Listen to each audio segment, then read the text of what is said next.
प्रस्तुतकर्ता पतंजलि। शुद्ध उत्पाद अपनाएं, मिलावट के जहर से अपने मासूम बच्चों व परिवार को बचाएं। प्रायोजक मैदा, ट्रांस फैट, कोलेस्ट्रॉल रहित पतंजलि बिस्किट्स खाएंगे, हेल्दी इंडिया बनाएंगे।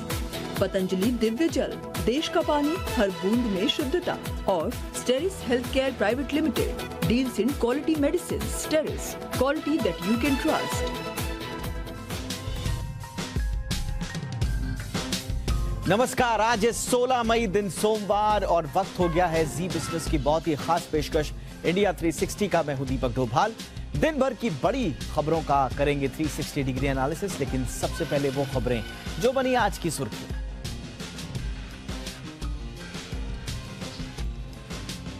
रंग ला रही है जी बिजनेस की फर्जी लोन ऐप के खिलाफ मुहिम। फर्जी लोन ऐप मामले में मुंबई पुलिस का बड़ा एक्शन। दिल्ली, कोलकाता और भुवनेश्वर सहित कई शहरों में छापेमारी।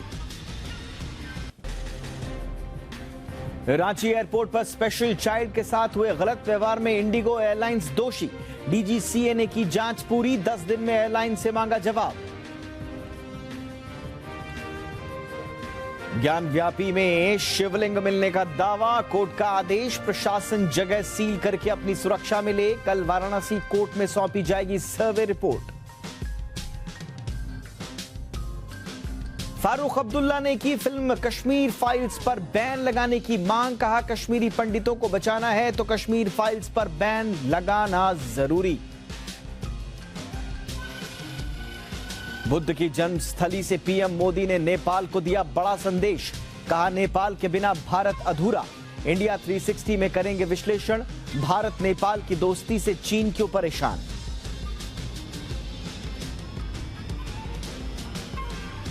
भारी उतार चढ़ाव के बाद बाजार बढ़त बनाए रखने में हुआ कामयाब। 6 दिन की गिरावट के बाद निफ्टी आज 60 अंक चढ़कर बंद।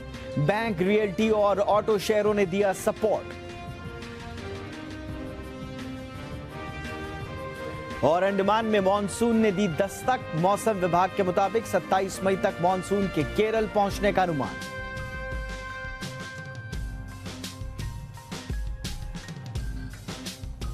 तो ये थी हेडलाइंस, और अब सुबह से सिलसिलेवार तरीके से क्या हुआ, कब हुआ, कहां और कैसे हुआ, ये बताते हैं न्यूज अपडेट में।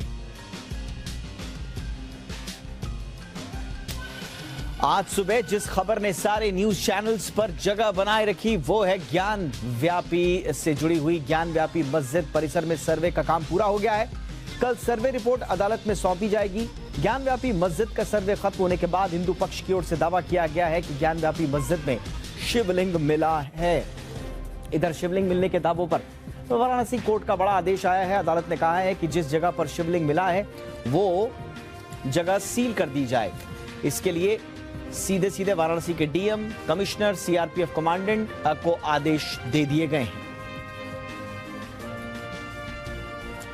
वाराणसी में ज्ञान व्यापी परिसर का सर्वे तीसरे दिन पूरा होने के बाद हिंदू पक्ष के पैरोकार डॉक्टर सोहनलाल बाहर आए तो उन्होंने बड़ा दावा किया। उन्होंने कहा कि अंदर बाबा मिल गए हैं।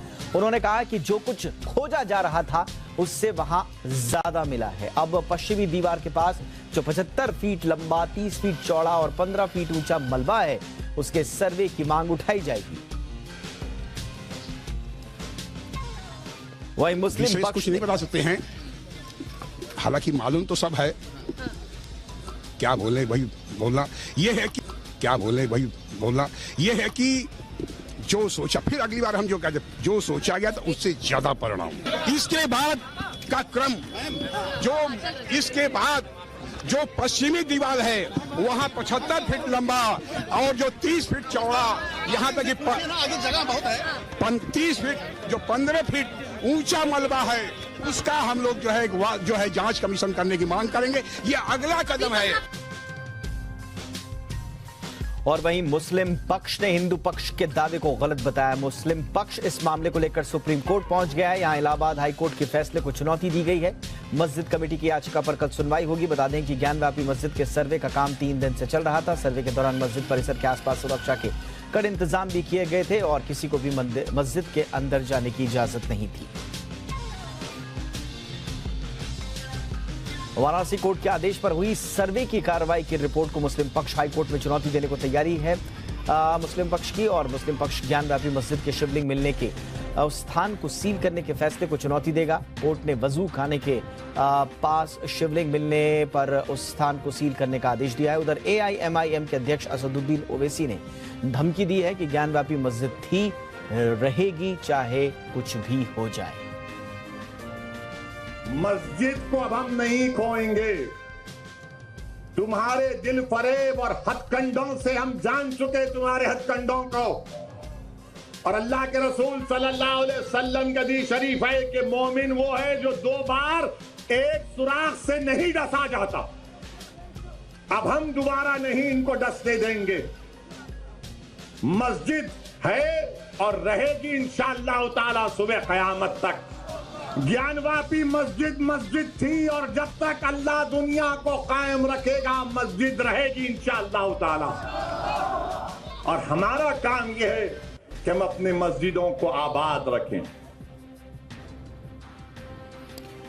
इधर उदयपुर में कांग्रेस का चिंतन शिविर खत्म होने के बाद आज सुबह राहुल गांधी ने बेणेश्वर धाम में सभा को संबोधित किया। इस दौरान उन्होंने बीजेपी पर हमला बोला और कहा कि बीजेपी बांटने कुचलने का काम करती है। बुद्ध पूर्णिमा की बधाई देते हुए अपने भाषण की शुरुआत करते हुए राहुल गांधी ने कहा कि हर साल लाखों आदिवासी यहां दर्शन करने आते हैं। उन्होंने कहा कि आने वाले समय में जब मेला होगा मैं भी यहां आकर दर्शन करूंगा। इस मेले को आदिवासियों का महाकुंभ कहा जाता है, इसलिए अपनी आंखों से इसे देखना चाहता हूं। देश में पिछले 24 घंटे में कोरोना के 2202 नए मामले सामने आए हैं। स्वास्थ्य मंत्रालय के मुताबिक इस दौरान कोरोना से 2550 लोग ठीक भी हुए हैं। इस दौरान 27 लोगों की मौत भी हुई।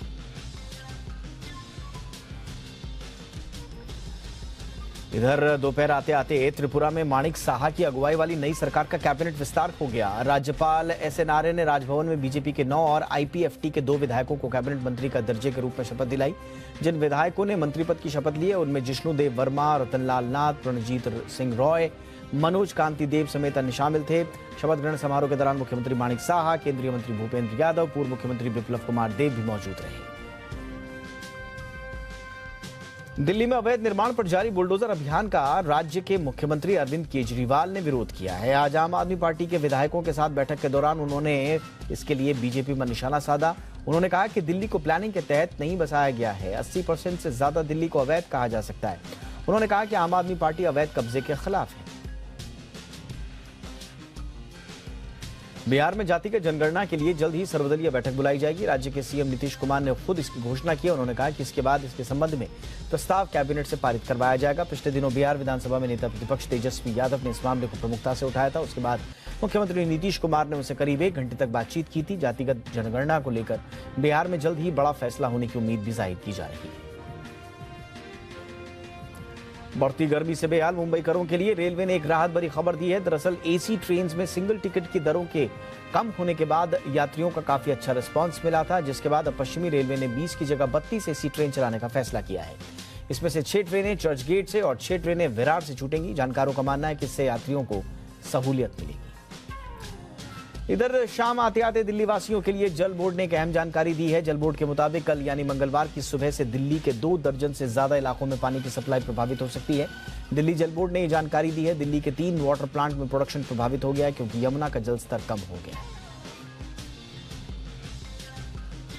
असम में बाढ़ से हालात खराब हैं। बाढ़ से राज्य के 7 जिलों में करीब 57,000 लोग प्रभावित हैं। शनिवार को राज्य की दीमा हसाओ जिले के हाफलोंग इलाके में लैंडस्लाइड में एक महिला समेत 3 लोगों की मौत हो गई। 10,000 हेक्टेयर खेती बाढ़ के पानी में डूब गई। असम के कछार जिले में बाढ़ की स्थिति गंभीर बनी हुई है। जिले के करीब 1,500 बाढ़ प्रभावित लोगों ने राहत शिविरों में शरण ली हुई है। सेना, अर्धसैनिक बल, SDRF के जवान इलाकों में राहत बचाव कार्य में जुटे हुए हैं। भारी बारिश के चलते असम के कई इलाकों में ट्रेन्स भी फंस गई हैं।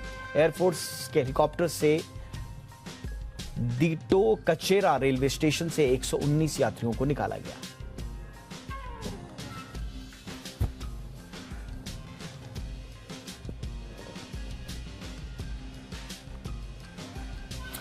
आइए अब खबरों को देखते हैं विस्तार से और शुरुआत करते हैं जी बिजनेस की लगातार फर्जी एप्स के खिलाफ जो मुहिम है वो रंग ला रही है। बहुत जरूरी खबर से हम शुरुआत कर रहे हैं। लोन एप्स के नाम पर जो धोखाधड़ी फर्जीवाड़ा चल रहा है उसके खिलाफ हम लगातार जो आवाज उठा रहे हैं उस पर तमाम सरकारी एजेंसियां भी एक्शन में हैं। जी बिजनेस के मुद्दा उठाने के बाद इस पर मुंबई पुलिस हरकत में है। अब मुंबई पुलिस ने अपना शिकंजा कसना शुरू कर दिया है। मुंबई पुलिस की 10 सदस्यीय टीम ने नई दिल्ली, कोलकाता, भुवनेश्वर, तमाम शहरों में अलग अलग जगहों पर छापेमारी की है। क्रैकडाउन चल रहा है। सूत्रों से मिल रही जानकारी के मुताबिक मुंबई पुलिस ने दिल्ली, कोलकाता, भुवनेश्वर में छापेमारी की है और जो फर्जी लोन ऐप से जुड़े हुए जो गुनहगार हैं उनकी धरपकड़ के लिए लगातार अपनी मुहिम तेज कर दी है। इस खबर पर ज्यादा जानकारी के साथ इस वक्त हमारे साथ जुड़ रहे हैं सुबोध मिश्रा। सुबोध, बताइए, पुलिस की ये जो छापेमारी है ये कहां तक पहुंची और तलाश किन किन लोगों की है पुलिस को? मैं आपको सबसे पहले ये बताना चाहूंगा दीपक कि करीब एक हफ्ते पहले ही जी बिजनेस में ये बात बताई गई थी कि जो मुंबई पुलिस है उसने जो फर्जी लोन ऐप को लेकर के जो अपना जांच का दायरा था वो सिर्फ मुंबई नहीं, उसने अन्य राज्यों में भी फैला के रखा है। उसी की ही पुष्टि करते हुए जो वरिष्ठ अधिकारी है उन्होंने ये बात बताई है कि जो 10 सदस्यीय टीम बनी थी वो दिल्ली, कोलकाता और भुवनेश्वर, इन 3 शहरों में अलग अलग गई है और पिछले 10 दिन से यहाँ पर वो लोग अपना जो छापेमारी कर रहे हैं और लगातार वो प्रयास में है और लगातार ऐसे आरोपियों को ढूंढ रहे हैं और काफी हद तक वो लोग नजदीक तक पहुंच भी गए हैं, ये जानकारी है। इसमें सबसे बड़ी बात मैं आपको ये बता दूं कि ये जो आरोपी है, ये जो मोडस ऑपरेंडी है लोन ऐप वाला, ये तो लोगों को पता ही है कि किस तरह से लोगों को वसूली के नाम पर किस तरह से लोग परेशान करते हैं। इसके अलावा मैं बता दूं कि लोग एक जगह बैठ करके नहीं करते। तो मुंबई पुलिस ने बताया, उन्होंने यही बात बताई है कि अलग अलग जगह पर संगठित तौर पर ये लोग क्राइम को अंजाम देते हैं। यही वजह है कि काफी मुश्किल हो रही है इन लोगों को पीछा करना और इन लोगों को पकड़ना, लेकिन उसके बावजूद तो मुंबई पुलिस ने गंभीरता दिखाई है और जिस तेजी से मुंबई पुलिस इस पे काम कर रही है, पिछले 10 दिन से अलग अलग जगह पर उसके अधिकारी जो है लगातार उन लोगों को ट्रेस कर रहे हैं जिनके नंबर उनको मिले हैं। बहुत जल्दी ही सफलता मिलने की जो है उम्मीद है। ये जो जी बिजनेस जो मुहिम चलाई थी उसका भी असर है, क्योंकि लगातार हम लोग फॉलो कर रहे हैं मुंबई पुलिस के साथ इस चीज को, और मुंबई इस चीज को अप्रिशिएट भी कर रही है और इस चीज को लेकर के आगे भी मुंबई पुलिस लगातार बता रही है कि वो लोगों को आह्वान भी करेगी और जागरूकता भी फैलाएगी। जी दीपक। बिल्कुल, पुलिस एक्शन में है और जी बिजनेस अपनी इस मुहिम को जारी रखेगा, चाहे वो सरकारी तंत्र, सरकारी एजेंसियां अपने एक्शन की बात करें या फिर गूगल प्ले स्टोर से, गूगल की ओर से ऐप हटाने की और उनको रिस्ट्रिक्ट करने की जो अपने नियम हैं उनको कड़े करने की बात हो। जी बिजनेस ने हमेशा इस मुहिम में आम लोगों का साथ दिया है और इसी के साथ, इसी कोशिश के साथ, इसी सोच के साथ हम आगे भी बढ़ते रहेंगे। एक नजर हमारी इस मुहिम पर।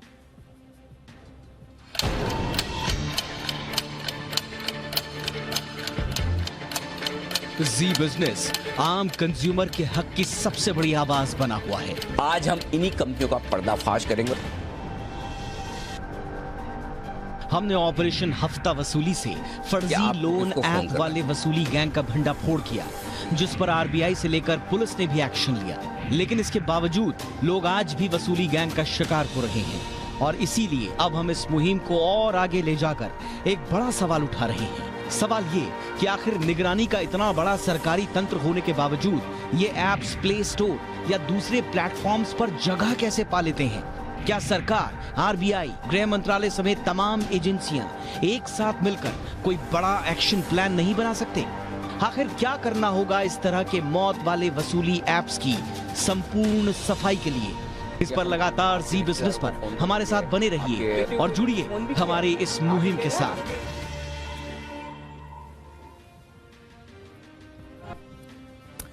और आइए अब शुरुआत हमारी कवर स्टोरीज की।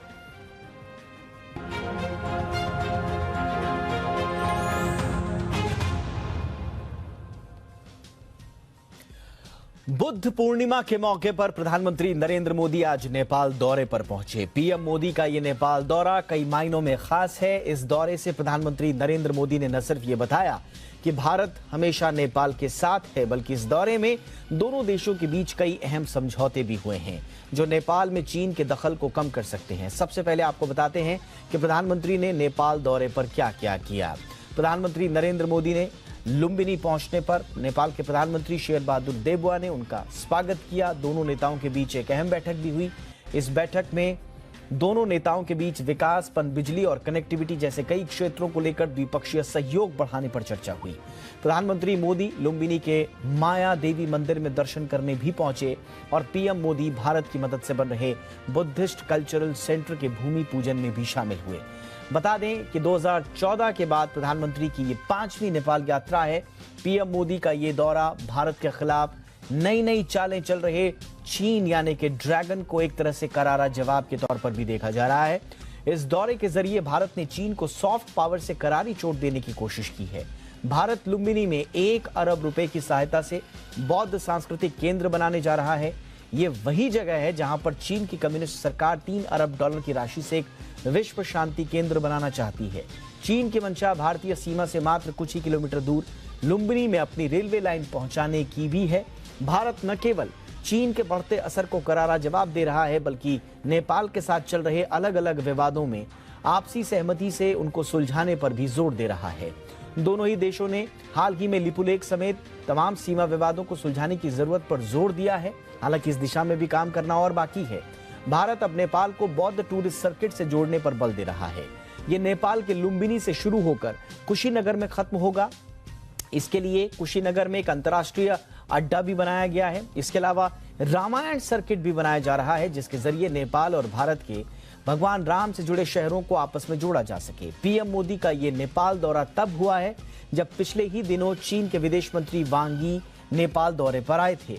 नेपाल ने चीन के कर्ज जाल को नकारते हुए साफ कह दिया था कि वो बीजिंग से लोन नहीं लेगा। दरअसल चीन की कोशिश नेपाल में अपने बेल्ट एंड रोड परियोजना को आगे बढ़ाना है, लेकिन ऐसा वो कर नहीं पा रहा है। अब समझते हैं कि इस दौरे से भारत को क्या क्या फायदे होने जा रहे हैं। भारत और नेपाल के बीच लंबे समय से सांस्कृतिक रिश्ते मजबूत हो रहे हैं, लेकिन नेपाल में केपी ओली की वामपंथी सरकार आने के बाद दोनों देशों के रिश्तों में खटास आ गई थी। चीन के इशारे पर केपी ओली ने भारत के खिलाफ कई ऐसे बयान दिखे जो असहज करते हैं दोनों देशों के रिश्तों को। हालांकि अब नेपाल में भारत समर्थक सरकार आ गई है और ऐसे में भारत की कोशिश ये है कि दोनों देशों के रिश्तों को और भी मजबूत किया जा सके, ताकि नेपाल में चीन का वर्चस्व ना बढ़े, क्योंकि नेपाल में चीन की मौजूदगी जितनी ज्यादा बढ़ेगी उतना ही खतरा भारत के लिए भी होगा, चिंता भी होगी। इसके साथ ही भारत की कोशिश नेपाल को कई परियोजनाओं में साथ लेकर दोनों देशों के बीच कनेक्टिविटी बढ़ाने पर भी है और अभी सही मौका भी माना जा रहा है। दोनों देश आपसी मतभेदों को बातचीत के जरिए मिल बैठकर बातचीत के जरिए दूर करने की कोशिश कर रहे हैं और साथ ही साथ चीन को भी एक संदेश देने की कोशिश की जा रही है।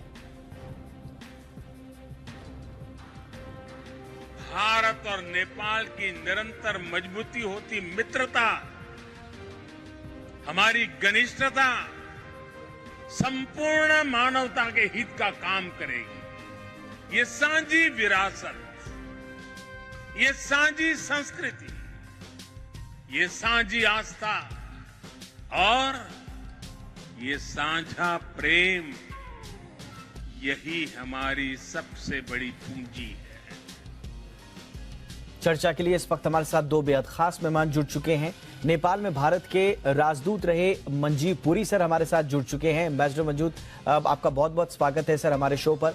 और हमारे साथ पूर्व राजनयिक और जाने माने अंतर्राष्ट्रीय जानकार एसडी मुनि सर भी हैं। मुनि सर, आपका भी बहुत बहुत स्वागत है। एम्बेसडर मंजीव, मैं आपसे ही चर्चा की शुरुआत करना चाहूंगा सर। भारत का ये जो नेपाल का दौरा है, ऐसा लग रहा है कि जो रिश्तों में बीच में कहीं एक गैप रह गया था, थोड़ा सा एक कम्युनिकेशन गैप इसे आप कहें या फिर कूटनीतिक राजनयिक गैप इसे कहें, उसकी एक भरपाई एक तरह से बहुत ही गर्माहट के साथ हुई है। आप प्रधानमंत्री नरेंद्र मोदी के लुम्बिनी दौरे को किस तरह से देखते हैं सर?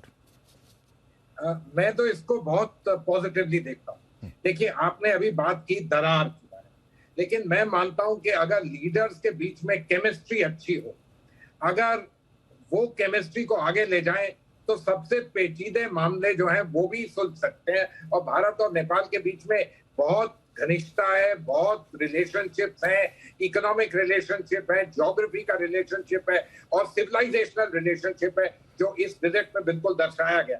लेकिन साथ साथ जो मुद्दे हैं उनको सॉल्व करने के लिए केमिस्ट्री बिटवीन लीडर्स वो बहुत इंपॉर्टेंट होती है और ये चीज बहुत इंपॉर्टेंट है और इसको आगे ले जाया गया। ये चीज मैं मानता हूँ बहुत सही है और इम्पोर्टेंट। साथ साथ मैं आपको ये कहूँ, देखिए ये जो विजिट है इसमें भारत और नेपाल की जो सांझी विरासत है उसको दर्शाया गया सर्टन, लेकिन साथ साथ इसमें जियोपॉलिटिक्स भी है जो जिसको कहते हैं बड़ी अच्छी तरह से इन हिडन मैनर आगे दिखाया है। बौद्ध धर्म के करीब 500 मिलियन लोग हैं सारी दुनिया, भारत और नेपाल में ही नहीं लेकिन बहुत सारे एशियाई मुल्कों में बौद्ध धर्म के लोग हैं। उन सब के लिए हमने ये दर्शाया कि हमारे लिए बौद्ध धर्म का जो ये सर्किट है ये सब बहुत इंपॉर्टेंट है। प्रधानमंत्री ने लैंड किया इंडिया में कुशीनगर, जहां इंटरनेशनल एयरपोर्ट कायम किया गया। सभी लोग ये देखते हैं कि अब हमारा जाना लुम्बिनी जो बर्थ प्लेस है लॉर्ड बुद्धा की, वहां जाना हमारा आसान हो गया। इसके साथ जियोपॉलिटिकल सिग्नल्स भी जाते हैं, रीजन में जाते हैं, ग्लोबली जाते हैं।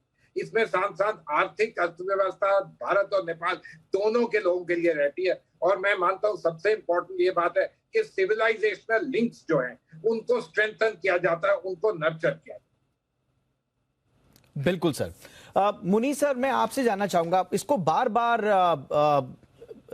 कम से कम इंडियन मीडिया में तो इस एंगल से देखा जा रहा है कि ये चीन को एक तरह से जवाब है। क्या आप इसे देखते हैं कि बहुत ज्यादा फोकस में नेपाल का दौरा, नेपाल से संबंध भारत सरकार के लिए चीन के परिप्रेक्ष्य में महत्वपूर्ण है, या भारत और नेपाल के आपसी साझा जो सांस्कृतिक संबंध और धार्मिक संबंध रहे हैं और राजनयिक संबंध भी जो रहे हैं उनके परिप्रेक्ष्य में ये ज्यादा इंपॉर्टेंट है?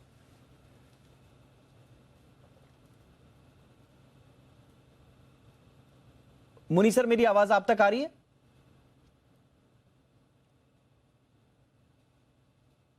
मुझे लगता है कि मुनीर सर के पास हमारी आवाज नहीं जा रही है। मैं टीम से बोलूंगा कि जो कनेक्शन, किससे पूछा? आप मुझसे पूछ रहे हैं? मुनीर सर आपसे मैं पूछ रहा हूं सर।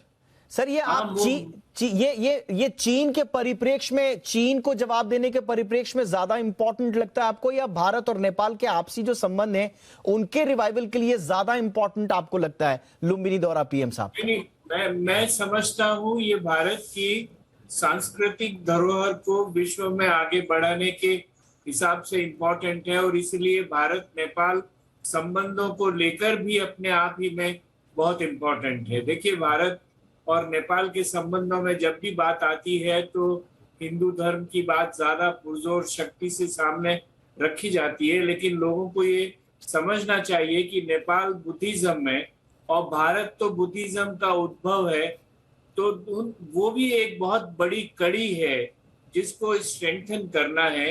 ये सही है कि चीन आजकल बुद्ध धर्म का एक बड़ा अनुयायी होकर उभरने की कोशिश कर रहा है, तो ये उसको चीन को भी असर पड़ेगा, लेकिन वास्तव में भारत और नेपाल के संबंधों की जड़ों को मजबूत करने के लिए ही इसको देखा जाना चाहिए। केवल चीन को काउंटर करने की नीयत से इसे नहीं देखा जाना चाहिए। बिल्कुल सर। एम्बेसडर पुरी, नेपाल और भारत के बीच में 1800 किलोमीटर से लंबी और एक तरह से अनियंत्रित सीमा इसे कहा जा सकता है जो है, और यही वजह है कि हमने देखा कि पिछले कुछ सालों में सीमा विवाद भी उलझे हैं। अगर मैं उल्लेख करूं तो लिपुलेख है, उसमें लिम्पियाधुरा है, काला पानी को लेकर खासतौर से तनाव रहा। क्या प्रधानमंत्री का ये दौरा आपस में एमिकेबली मिलजुल कर बातचीत करके सीमा विवाद को सुलझाने का महत्वपूर्ण कड़ी को पूरा करेगा सर? देखिए, जैसे मैंने आपको कहा, मैं मानता हूं कि अगर लीडर्स के बीच में अच्छी केमिस्ट्री हो और दोनों साइड विलिंग हो तो इन सब किस्म के मसलों को आगे जरूर ले जाया जा सकता है, सुलझाया जा सकता है। देखिए, ये मसले वैसे पेचीदे और पेचीदे बना दिए गए, इसलिए अब बना दिए गए हैं, इनको हल करना आसान काम नहीं है। और अगर ये एक आध विजिट में हो सकता तो अभी तक हो जाता, लेकिन इसका ये मतलब नहीं कि भारत और नेपाल के बीच में जो इतने ज्यादा वाइड स्प्रेड रिलेशंस हैं, इकोनॉमिक रिलेशंस हैं, पीपल टू पीपल लिंक्स हैं, सिविलाइजेशनल लिंक्स हैं, डिफेंस सर्विसेज के लिंक्स हैं, उनको आप आगे मत बढ़ाइए। देखिए, डाइवर्जेंसेस नेबर्स के बीच में जरूर होती हैं। हमारी और नेपाल की जो एक डाइवर्जेंस जिसके बारे में आपने कहा, ये काफी सीरियस किस्म की डाइवर्जेंस है, लेकिन ये सिर्फ डाइवर्जेंस है। हमें कन्वर्जेंसेस पे फोकस करना चाहिए। आप कन्वर्जेंसेस पे फोकस करेंगे तो एक ना एक दिन गुड केमिस्ट्री लोगों के बीच में, लीडर्स के बीच में, तो कोई ना कोई, जिसको कहते हैं एमिकेबल, जो आपने लफ्ज यूज किया, एमिकेबल वे फॉरवर्ड जरूर निकाला जाता। Absolutely sir. मुनी सर, मैं आपसे एक ब्रॉडर पर्सपेक्टिव में भारत की जो नेबरहुड फर्स्ट की पॉलिसी है, जब साल 2014 में 2 बार और उसके बाद वो 2018 में भी गए और लगातार उन्होंने अपने पड़ोसियों के साथ ऐसे संबंध स्थापित करने की कोशिश की जैसा पहले नहीं देखा गया था। हमें याद है 17 साल बाद कोई प्रधानमंत्री नेपाल की यात्रा पर गया था और उसके बाद से हम जैसा कह रहे हैं कि ये 5वां मर्तबा है जब प्रधानमंत्री नेपाल के दौरे पर गए, खास तौर से उनका नेबरहुड पॉलिसी को लेकर, नेबरहुड फर्स्ट पॉलिसी को लेकर। प्रेजेंट जियोपॉलिटिकल सिनारियो में भारत की नेबरहुड पॉलिसी को आप किस तरह से देखते हैं, खास तौर से नेपाल और श्रीलंका के परिप्रेक्ष्य में? सर देखिए, नेबरहुड पॉलिसी अपने आप में बहुत स्ट्रांग मैसेज है सभी नेबर्स को कि भारत उनको प्राथमिकता देगा। लेकिन नेबरहुड पॉलिसी शुरू करने के तुरंत बाद नेपाल से संबंध खट्टे हो गए थोड़े बहुत। एक तो संविधान के मसले को लेकर और उसके बाद में सीमा विवाद को लेकर। मैं विश्लेषण के तौर पे मानता हूं कि ये नेबरहुड फर्स्ट का दूसरा फेज है, 2.0 फेज है, और उसमें भारत ने भी बहुत सारे सबक सीखे हैं कि किस तरह से हमारे पड़ोसी नाराज हो जाते हैं, किस तरह से उनकी संवेदनशीलता को ठेस लगती है, उसको ठीक करना चाहिए। तो ये नेबरहुड फर्स्ट का 2.0 फेज जो है, उसमें दोनों श्रीलंका के साथ भी और नेपाल के साथ भी संबंधों को सुधारने की पुरजोर कोशिश की गई है। उसमें जो पुराने हमारे प्रोजेक्ट्स हैं उनको एक्सपीडाइट किया गया है। कनेक्टिविटी के प्रोजेक्ट जैसे एम्बेसडर पुरीवर ने अभी बताया था। श्रीलंका के मामले में भी आज श्रीलंका अपनी आर्थिक समस्या से जूझने के लिए भारत पर बहुत अधिक निर्भर कर रही है और भारत भी आगे बढ़कर गया है। और इसी तरह से नेपाल के मामले में भी जो टेंशन के मसले थे, जैसे बॉर्डर का मसला था, उसका एक मैकेनिज्म बना हुआ है कि बॉर्डर की टॉक्स इस तरह से करके हमको उसको सॉल्व करेंगे। और खामखाम नेपाल ने उसको राजनीतिकरण किया। वो राजनीतिकरण से दूर हटके अब हमारा प्रयास ये है कि संबंधों को व्यापक परिवेश में देखकर उनको आगे बढ़ाना चाहिए। और इसीलिए जो पहले क्षेत्र में नेबरहुड फर्स्ट में कमियां रह गई थी, उनको पूरा करने का प्रयास किया जा रहा है।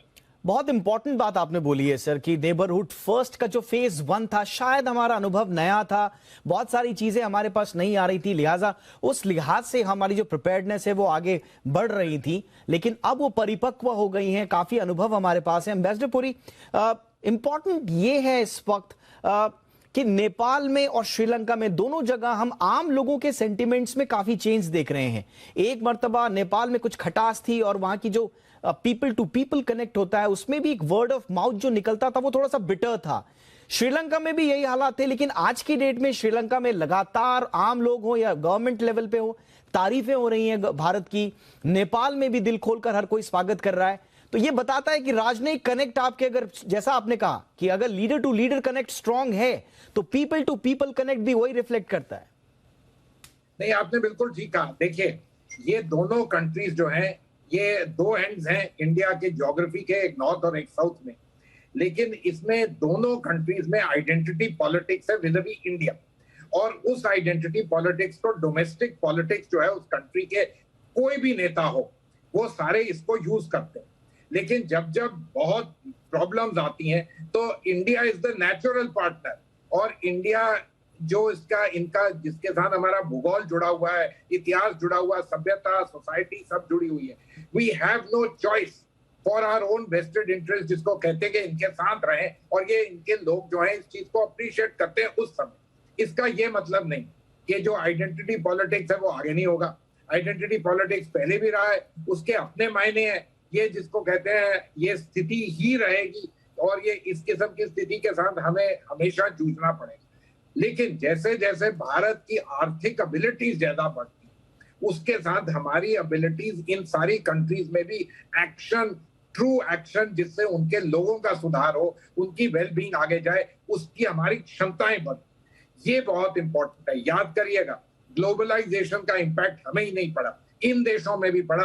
और शायद मानना पड़ेगा कि श्रीलंका जैसे कंट्री ने तो हमसे बहुत ज्यादा बढ़ा, उनकी पर कैपिटा इनकम हमसे बहुत अधिक है। Nepal is a newcomer to globalisation, लेकिन वहां पर भी इसको नोटिस किया जा रहा है और ये सब चीजें इकोनॉमिक एबिलिटी से लिंक करती है। मैं एक छोटी सी बात आपको कहूं, इस विजिट में बहुत सारे जो एग्रीमेंट साइन किए वो सब सांस्कृतिक, एजुकेशनल, रिलीजियस ये सब थे, लेकिन एक बहुत अहम एग्रीमेंट वो हुआ हाइड्रो पावर को आगे बढ़ाने के लिए। ये नेपाल के लिए गेम चेंजिंग एबिलिटी है और इंडिया और नेपाल की कोऑपरेशन दोनों देशों, दोनों सोसाइटी और दोनों इकोनॉमी के लिए पर्टिकुलरली इंपॉर्टेंट है। और मैं रियली ये अरुण 4 वाला जो एग्रीमेंट है इसको खास स्वागत करता हूं। बिल्कुल मुनि सर, मैं हमेशा एक सवाल आपसे पूछना चाहता था नेपाल के परिप्रेक्ष्य में, खास तौर से जब भी नेपाल के अपने हित आते हैं, उसके डोमेस्टिक हित जब आते हैं, तो कंपेयर किया जाता है कि उसका हित चीन की तरफ जाने में है या भारत की तरफ जाने में है, और दोनों ही पक्षों से उसके विश्लेषण अलग अलग होते हैं।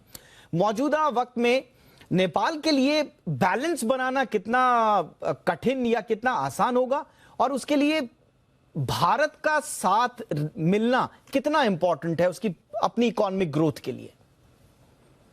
देखिए, नेपाल बैलेंस की जो बात करता है वो अपने संबंधों के राजनीतिकरण के लिए करता है। ओके।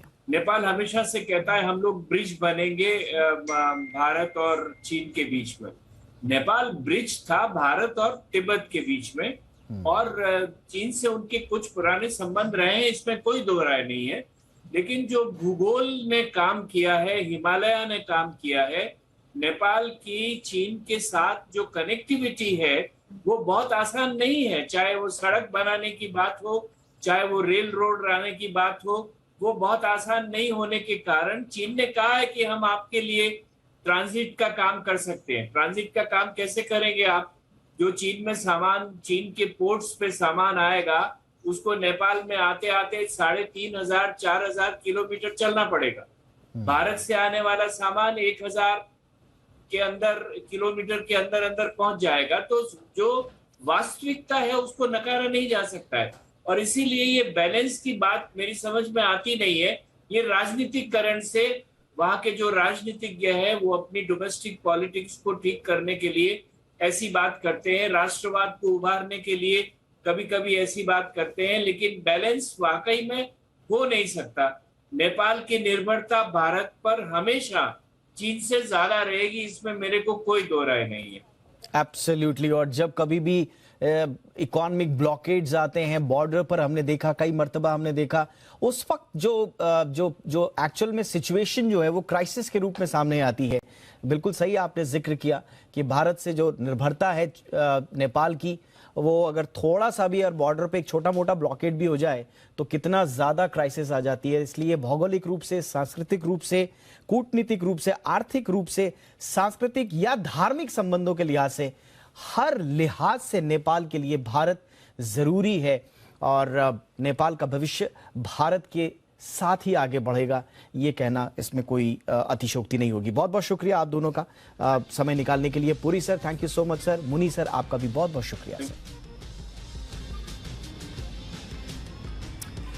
आगे बढ़ते हैं कुछ और खबर नेपाल दौरे से ही। नेपाल की यात्रा से लौटने के बाद प्रधानमंत्री नरेंद्र मोदी लखनऊ पहुंचे।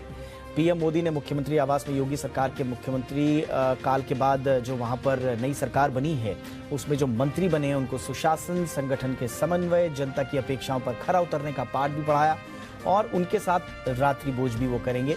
इसके साथ ही अपनी सरकार का एजेंडा मंत्रियों को बताएंगे और उन्हें अपनी सरकार की प्राथमिकताएं भी बताएंगे। प्रधानमंत्री करीब 6:45 बजे लखनऊ के अमौसी हवाई अड्डे पर पहुंचे, जहां राज्यपाल मुख्यमंत्री योगी आदित्यनाथ और प्रदेश के दोनों उप मुख्यमंत्रियों सहित बीजेपी के कई नेताओं और मंत्रियों ने उनका स्वागत किया।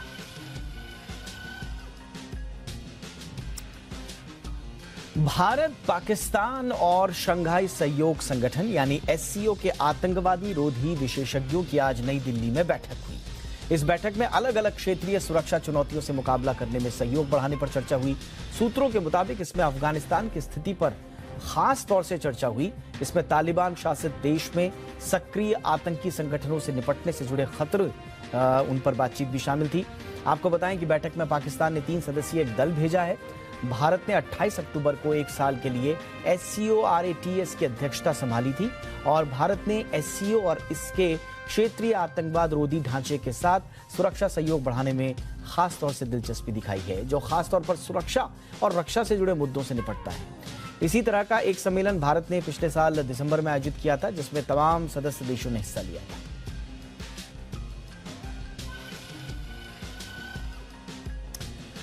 रूस और यूक्रेन के बीच लगातार जंग जारी है। रूस के सैनिक यूक्रेन के अलग अलग हिस्सों पर हमला कर कब्जा जमाने में लगे हुए हैं। रूसी सेना देश की राजधानी कीव के उत्तर में एक गांव पर कब्जा करने की फिराक में थी, लेकिन उस इलाके में बाढ़ की वजह से वो इसमें सफल नहीं हो पाई।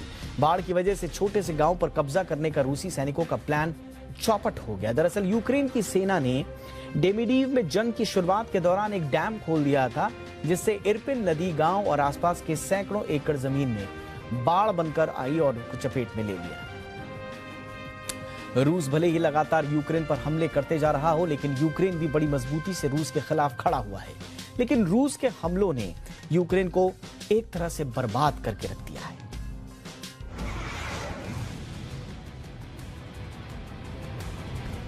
रूस यूक्रेन युद्ध का आज 82वां दिन है। बीते कुछ दिनों से यूक्रेन के पूर्वी हिस्से पर हमला कर रहे रूस ने फिर से लवीव में हमले शुरू कर दिए हैं।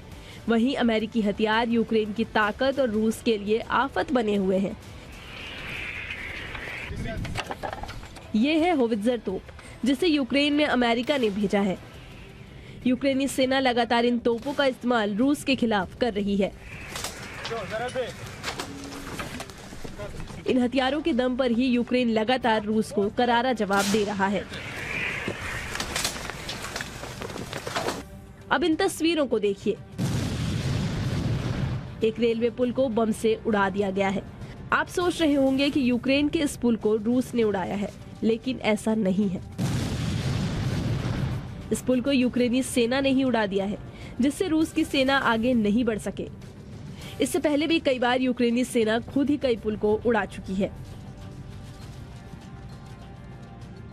अब इन तस्वीरों को देखिए।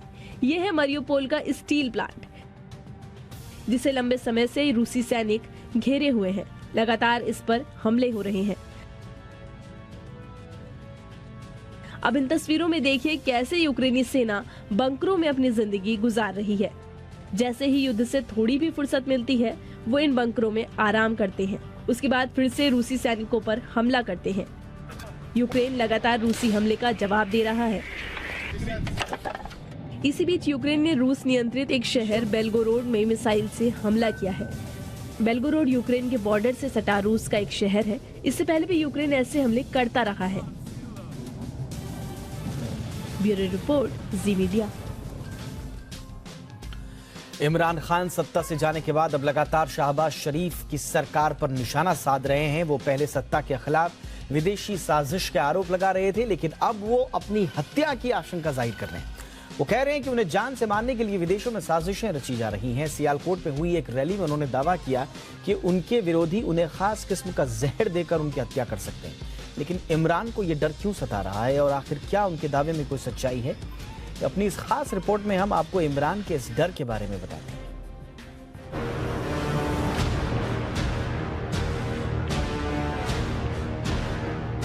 इमरान को डर, कोई दे देगा जहर। सहमे इमरान, साइलेंट किलर ले लेगा जान। जब से इमरान खान की कुर्सी गई है, वो डरे हुए हैं। कभी उन्हें वीडियो लीक होने का डर सता रहा है, तो कभी जेल जाने का, लेकिन अब उन्हें उनकी मौत का डर सता रहा है। पाकिस्तान के पूर्व पीएम ने दावा किया है कि कुछ लोग उनकी जान लेना चाहते हैं और इसके लिए विदेशों में साजिश भी रची जा चुकी है। इमरान का डर इतना ज्यादा है कि सियालकोट की रैली में वो खुलकर बोल पड़े। इमरान ने कहा कि अगर ऐसा कुछ भी होता है तो उन्होंने एक वीडियो मैसेज रिकॉर्ड कर रखा है, जिससे आवाम को पता लग जाए कि इस साजिश में कौन कौन शामिल है। हमारे तो इतवार को आपने एक वीडियो रिकॉर्ड किया, उस वीडियो के ऊपर मैंने एक एक का नाम लिया है जो इस साजिश में मुलव्विस था।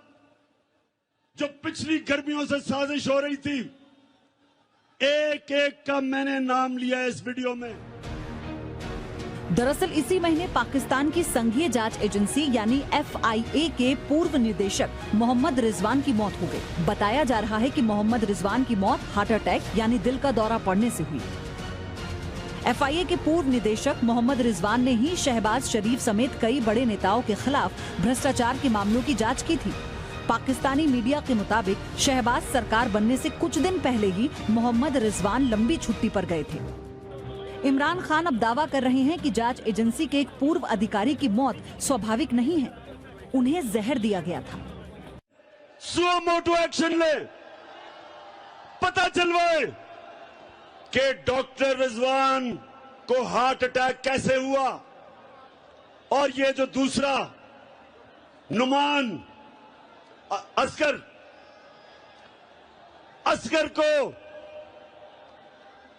को हार्ट अटैक कैसे हुआ। मैं आपके सामने इंशाल्लाह वो जहर का बताऊंगा जो अगर खाने में डाल दें तो इंसान को हार्ट अटैक होता है। इमरान ने तो यहाँ तक दावा किया है कि साजिश के तहत पाकिस्तान के प्रधानमंत्री रहे लियाकत अली खान, जुल्फिकार अली भुट्टो की हत्या की गई। यहाँ तक कि जनरल जियाउल हक की विमान दुर्घटना में हुई मौत भी इमरान साजिश बता रहे हैं, और इसीलिए वो कह रहे हैं कि उन्होंने अपनी हत्या की साजिश का पूरा कच्चा चिट्ठा एक वीडियो में रिकॉर्ड कर सुरक्षित जगह पर रख दिया है, और अगर उनके साथ कुछ भी गलत हुआ तो ये वीडियो पूरी दुनिया के सामने आ जाएगा। ब्यूरो रिपोर्ट, जी मीडिया। टाइप 2 शुगर के मरीजों के लिए अच्छी खबर है। डिजिटल टेक्नोलॉजी उनके शुगर लेवल को कम रखने में मददगार साबित हो सकती है। स्मार्ट वॉच और एक्टिविटी मॉनिटर की मदद से डॉक्टर मरीजों के शुगर लेवल को काबू में रखने में कामयाब हो रहे हैं। IIT मद्रास के एक स्टार्टअप ने भी ऐसी ही एक डिजिटल टेक्नोलॉजी डेवलप की है, जिसकी मदद से डायबिटीज लेवल्स को मॉनिटर किया जा सकता है, कंट्रोल किया जा सकता है और यहां तक कि कम भी किया जा सकता है।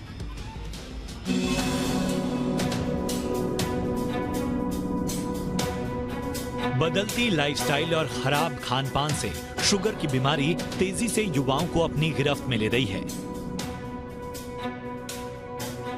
एक आंकड़े के मुताबिक भारत में करीब 8 करोड़ लोग डायबिटीज से ग्रसित हैं। इनमें से करीब 5.25 करोड़ लोगों को अपने डायबिटिक स्टेज का पता तक नहीं होता।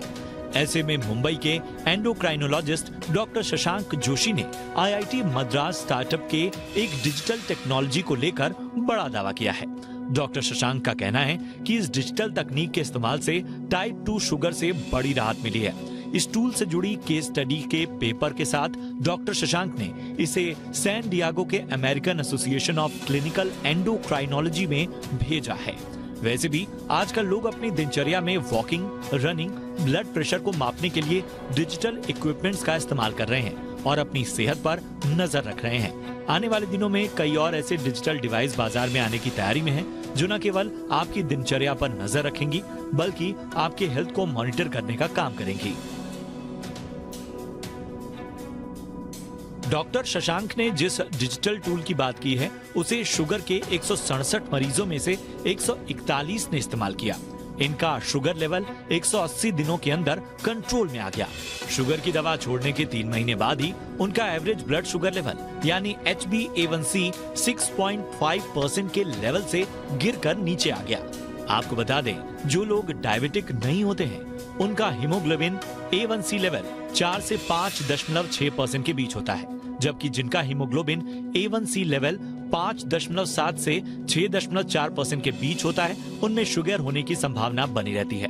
जबकि जिन लोगों का हीमोग्लोबिन A1c लेवल 6.5 या इससे अधिक होता है वो लोग शुगर की बीमारी की चपेट में होते हैं। बता दें कि ये डिजिटल टूल उन लोगों के शुगर लेवल को कम करने में ज्यादा कारगर है जिन्हें इस बीमारी की चपेट में आए 6 से 7 साल हुए हैं। डिजिटल टूल से शुगर के मरीजों को ये पता चल सकता है कि क्या खाने से उनका शुगर लेवल बढ़ रहा है, क्या खाने से घट रहा है या कंट्रोल में है। इससे उन्हें अपने ब्लड शुगर को कंट्रोल करने में मदद मिलती है। वहीं एक हेल्थ टेक कंपनी ने ऐसा मॉनिटर तैयार किया है जो प्री डायबिटिक मरीजों के स्किन के नीचे लगाया जाता है। इससे 24 घंटे उसके ब्लड शुगर के लेवल का पता चलता रहता है। मॉनिटर पर स्पाइक्स और ड्रॉप दिखाई देते हैं जिनकी मदद से पता चलता है कि प्री डायबिटिक मरीज के क्या खाने से उसका ब्लड शुगर कंट्रोल में है, क्या खाने से शुगर लेवल बढ़ रहा है। जाहिर है ये डिजिटल टूल्स शुगर के मरीजों के इलाज में बेहद कारगर साबित हो सकते हैं। दरअसल शुगर की बीमारी एक साइलेंट किलर की तरह है। इसकी चपेट में आने से किडनी और हार्ट की बीमारी का खतरा बढ़ जाता है। इंटरनेशनल डायबिटीज फेडरेशन की रिपोर्ट के मुताबिक भारत में 2030 तक शुगर के मरीजों की संख्या 10 करोड़ के पार हो जाएगी। यह आंकड़ा 2045 तक बढ़कर 13.5 करोड़ हो सकता है। ऐसे में शुगर की बीमारी को कम करने में डिजिटल टूल से क्रांतिकारी डिवाइस साबित हो सकता है। ब्यूरो रिपोर्ट, जी मीडिया। देश के कई राज्य तपती गर्मी से बेहाल हैं। दिल्ली में तो पारा 49 डिग्री के पार भी पहुंच चुका है, लेकिन अब आपको इस झुलसाती गर्मी से बड़ी राहत मिलने वाली है। मौसम को लेकर क्या है मौसम विभाग का कहना, इस रिपोर्ट में देखिए।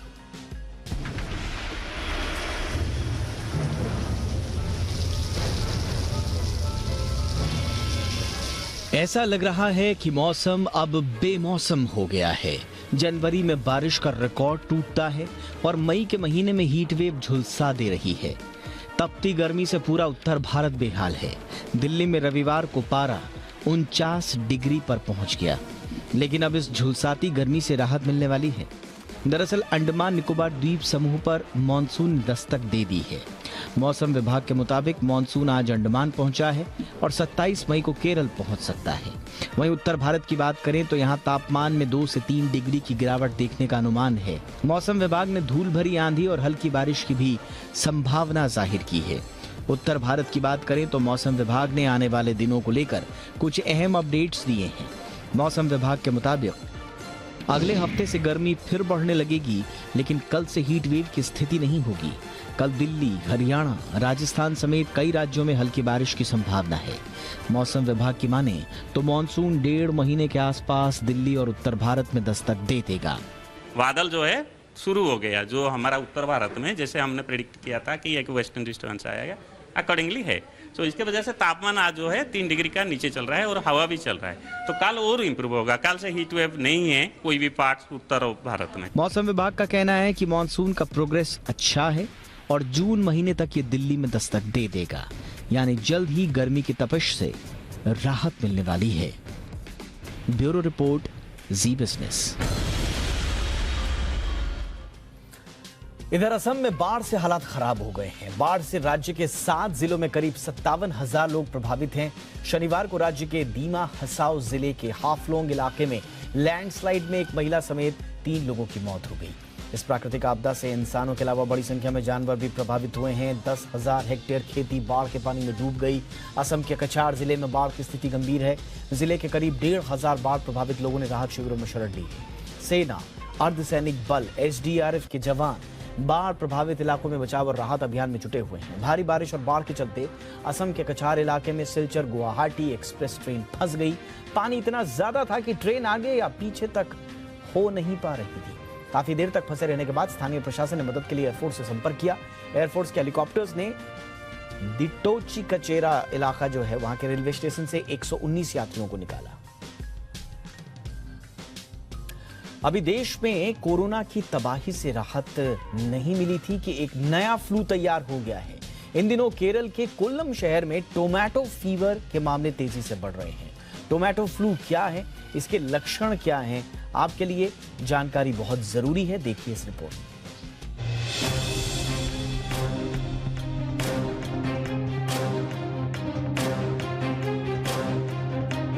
देश में अभी कोरोना थमा भी नहीं है कि टोमेटो फ्लू नई आफत बनकर खड़ा हो गया है। टोमेटो फ्लू के सबसे ज्यादा मामले केरल में नजर आए हैं। फिलहाल इस फीवर के कारणों पर कोई जानकारी नहीं मिल पाई है। स्वास्थ्य विभाग का महकमा लगातार टोमेटो फ्लू या टोमेटो फीवर के कारणों का पता लगाने में जुटा हुआ है और सरकार की तरफ से पूरे देश को अलर्ट कर दिया गया है। टोमेटो फीवर या टोमेटो फ्लू दरअसल 5 साल या इससे कम उम्र के बच्चों को अपने चपेट में ले रहा है। हालांकि अब तक ये साफ नहीं हो पाया है कि ये वायरल फीवर है या फिर डेंगू चिकनगुनिया की वजह से होने वाली कोई बीमारी। इस फीवर में बच्चों की त्वचा पर लाल लाल छाले हो जाते हैं, जिनका आकार कई बार टमाटर के बराबर भी हो जाता है। यही वजह है कि इसे टोमेटो फीवर या टोमेटो फ्लू नाम दिया गया है।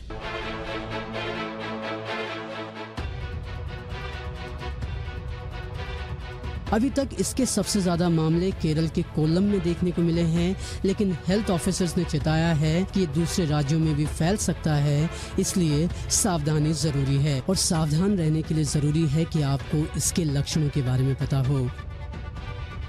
अगर शरीर में चकत्ते या फिर त्वचा में जलन हो तो सतर्क हो जाएं। इसके अलावा बच्चों में थकान, जोड़ों में दर्द, पेट में ऐंठन जैसे भी टोमेटो फ्लू के लक्षण हैं। नाक बहना, छींकना, तेज बुखार और खांसी की शिकायत हो तो तुरंत डॉक्टर को दिखाएं। इसमें उल्टी, दस्त और शरीर में दर्द भी होता है। ये बीमारी भी कोरोना वायरस की तरह छूने से फैलती है। अगर कोई टोमेटो फ्लू से संक्रमित है तो उससे ठीक होने तक उसको अलग रखना चाहिए। संक्रमित बच्चे से स्वस्थ बच्चे को जितना हो सके दूर रखें, क्योंकि ये भी एक संक्रमित बीमारी है। डॉक्टर अभी इस बीमारी की वजहों का पता नहीं लगा पाए हैं। ऐसे में फिलहाल विशेषज्ञों का यही कहना है कि साफ सफाई बनाए रखें, ज्यादा से ज्यादा तरल पदार्थों का सेवन कराएं, जिससे डिहाइड्रेशन की समस्या ना हो। इसके अलावा फफोलों को खुजलाने और खरोंचने से बचना जरूरी है। और संक्रमित मरीज ने जिन वस्तुओं को इस्तेमाल किया है उन्हें कोई और इस्तेमाल न करे, इसका ध्यान भी रखा जाए। ब्यूरो रिपोर्ट, जी मीडिया। आइए अब बात कर लेते हैं बाजार की। आज बाजार में तेज उतार चढ़ाव के साथ कारोबार हुआ। शुरुआत बढ़त पर हुई और शुरू के आधे घंटे में ही निफ्टी 150 पॉइंट से ऊपर चला गया, लेकिन दोपहर में बाजार पर दबाव बना और कुछ मुनाफा वसूली हुई। इंट्राडे में निफ्टी 16,000 के करीब पहुंचा। इंट्राडे में बैंक निफ्टी ने भी 33,800 के करीब पहुंचने में कामयाबी हासिल की। कारोबार के आखिर में निफ्टी 60 अंक चढ़कर 15,842 पर बंद हुआ। सेंसेक्स में 180 अंकों की बढ़त रही। बैंक निफ्टी 476 अंक चढ़कर बंद हुआ।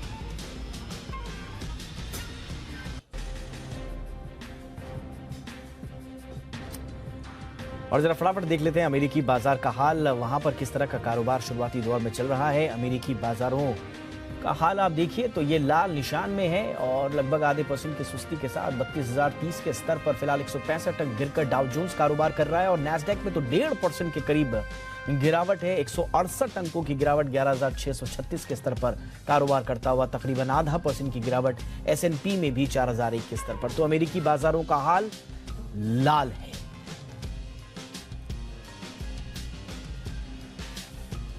मार्केट पर एक्शन के लिए इस वक्त हमारे साथ जुड़ चुके हैं ट्रेड स्विफ्ट ब्रोकिंग के डायरेक्टर संदीप जैन जी। संदीप जी, बहुत बहुत स्वागत है सर। मार्केट में आज उतार चढ़ाव हावी रहा सर, अब आगे कल से क्या उम्मीद करें? देखिए,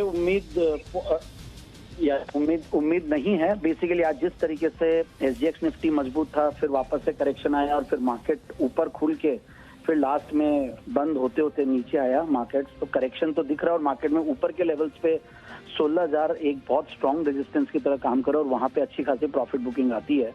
और FIIs तो लगातार सेलिंग कर ही रहे हैं और आज भी ग्लोबल क्यूज भी पॉजिटिव नहीं है। तो मुझे ऐसा लगता है कि अभी भी वो कॉशियस, जो हर बार मैं शाम के शो में बोलते आ रहा हूँ कि कॉशियस व्यू रखना है।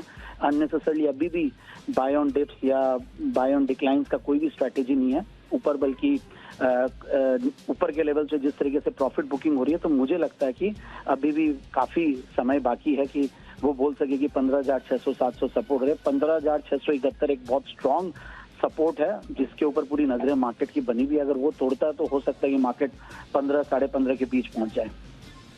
बिल्कुल, तो संदीप जी का कंसिस्टेंट नजरिया फिलहाल कॉन्शियस रहने का ही है, संभल कर आगे बढ़ें और यही है स्ट्रैटेजी। बहुत बहुत शुक्रिया संदीप जी इस तमाम जानकारी के लिए आपका। आगे बढ़ते हैं। एक्सपोर्ट पर रोक के बाद गेहूं की कीमतें घटने लगी हैं। आज ज्यादातर मंडियों में शनिवार के मुकाबले भाव 100 से 200 रुपए प्रति क्विंटल घट गए हैं। सरकार ने बढ़ती कीमतों को देखते हुए एक्सपोर्ट पर रोक लगा दी है। दरअसल एक्सपोर्ट मांग बढ़ने और उत्पादन घटने से इस साल गेहूं के दाम 40% तक बढ़ गए हैं। सरकार की गेहूं खरीद भी इस साल 15 साल में सबसे कम रहने की आशंका है। यही वजह है कि सरकार को एक्सपोर्ट बैन जैसा बड़ा फैसला लेना पड़ा।